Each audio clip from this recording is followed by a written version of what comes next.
আসসালামু আলাইকুম এভরিওয়ান, কেমন আছেন সবাই? আসছে রোজার মাস, তাই রোজার মাসের প্রস্তুতি নেওয়ার জন্য গিয়েছিলাম মাছের বাজারে। সব সামুদ্রিক মাছ কিনেছিলাম।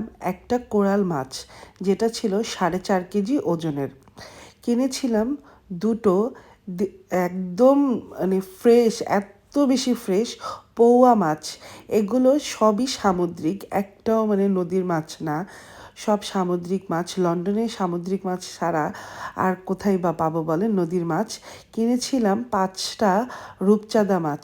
রূপচাঁদা ফ্রাই আমি এবং আমার হাজবেন্ড, মেয়ে, আমাদের সবারই অনেক বেশি পছন্দ, সে বাংলাদেশে থাকতেই। কিনেছিলাম সার্ডিন ফিশ। এই মাছটা খেতে অনেক মজা, নরম খুব, কিন্তু আপনি যদি এটাকে ভেজে ভুনা করেন এর থেকে মজার মাছ আর হয় না। কিনেছিলাম অরাতা মাছ। অরাতা আমি বলি কারণ হচ্ছে ইটালিতে এগুলোকে অরাতাই বলতাম।